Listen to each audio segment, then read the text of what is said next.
Hi అండి. అందరూ మామిడి పళ్ళు తింటున్నారా? సమ్మర్ కదా!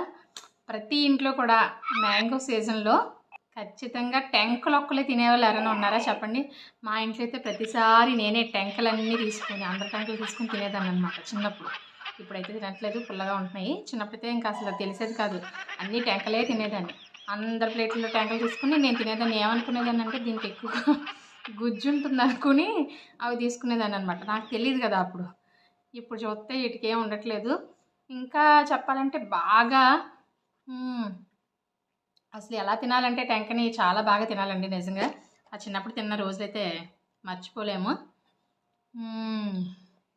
సూపరుంది. తీసుకునేదాన్ని. వాళ్ళందరూ నన్నేమనుకునేవారంటే ఇది తింగరది, ఇవి తీసుకుంటుందనుకునేవారు. మరి వాళ్ళకి తెలుసు కాబట్టి. నాకు తెలీదు కాబట్టి ఇదంతా గుజ్జు అనేసుకునేదాన్నింక. ఆ ముక్కలకి ఎలా ఉంటుందో అదే అనుకునేదాన్నమాట. నాలాగే ఇలా ఎవరైనా టెంకలు తినేవాళ్ళు ఎవరైనా ఉన్నారా మీ దాంట్లో కూడా? అందరి ప్లేట్‌లో టెంకలు తీసేసుకునేదాన్నండి. నేనే తినేదాన్ని. అసలు ఎవరికీ ఇచ్చేదాన్ని కాదు. దానికోసం మళ్ళీ పెద్ద గొడవ అనమాట. మళ్ళీ నేను తీసుకుంటుంటే మా చెల్లి కూడా ఇందులో ఏదో ఉందనుకోని అది కూడా పోటీ పడి అది కూడా తీసేసుకునేది. ఇంకెలా ఉండేదంటే అసలు ఇప్పుడు టెంక తినాలన్నా కూడా అసలు మనస్ఫూర్తిగా తినలేకపోతున్నామండి. పిసినారోళ్ళు అనుకుంటారని. చూసారా అసలు ఇంక ఇలా కూడా అసలు ఇలా కూడా ఉంచేవాళ్ళం కాదు. మొత్తం అంతా తినేసి ఎంత నీట్‌గా ఉండేదంటే టెంక, ఇంక మనం డైరెక్ట్‌గా ఎళ్లి పాతేస్తే ఇంక మొక్కొచ్చేద్దనమాట. డ్రై అయిపోయిన టెంకలు ఎలా ఉంటాయి అలా అలా తినేవాళ్ళం అనమాట. ఇప్పుడేమో తినాలన్నా కూడా సిగ్గేస్తుంది. అంటే ఎవరన్నా పిసినారోళ్ళు అది ఇది అనుకుంటారేమో అని అసలు మనస్ఫూర్తిగా టెంక కూడా తినలేకపోతున్నామండి బాబు. ఇప్పుడైతే ఎవరు లేరు ఇంట్లో. చక్కగా నేను ఒక్కదాన్నే ఉన్నాను. హ్యాపీగా చిన్నప్పుడు ఎలా తిన్నానో అలాగే ఎంజాయ్ చేస్తూ